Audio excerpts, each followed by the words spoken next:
തിരഞ്ഞെടുപ്പാണ് രാജ്യം അതിൻ്റെ വിധിയോട് വിധി തേടുന്ന തിരഞ്ഞെടുപ്പ്. അവിടെ ജാഗരൂകരായില്ലെങ്കിൽ പിന്നീട് ഖേദിക്കേണ്ടി വന്നേക്കും. വോട്ടിംഗ് മെഷീന് മുമ്പിൽ നിൽക്കുമ്പോൾ നമുക്ക് ആലോചിക്കാൻ സമയം കിട്ടിയെന്ന് വരില്ല.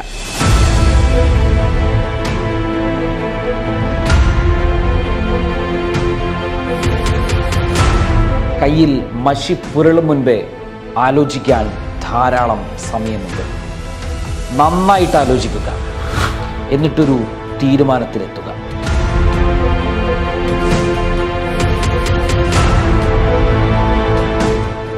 നിങ്ങളെ ഉപദ്രവിക്കുന്നവർക്കെതിരെ, നിങ്ങളുടെ അസ്തിത്വം ചോദ്യം ചെയ്യുന്നവർക്കെതിരെ, നിങ്ങളുടെ മദ്രസകൾ പൊളിക്കുന്നവർക്കെതിരെ, നിങ്ങൾക്കിടയിൽ പ്രശ്നങ്ങൾ ഉണ്ടാക്കാൻ വരുന്നവർക്കെതിരെ ആലോചിച്ച് പ്രതികരിക്കാൻ ലഭിക്കുന്ന ഒരേയൊരു അവസരം. ഓർമ്മ വേണം CAA-യും NRC-യും.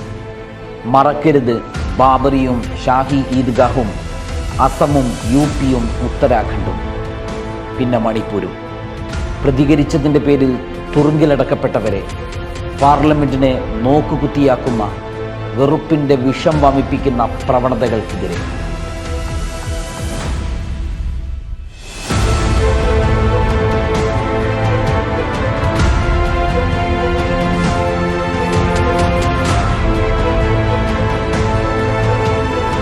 ജനാധിപത്യം സംരക്ഷിക്കാൻ, മതേതരത്വം ഉയർത്തിപ്പിടിക്കാൻ നിങ്ങളുടെ വിലയേറിയ വോട്ടുകൾ സൂക്ഷിച്ചു തന്നെ ഉപയോഗിക്കും.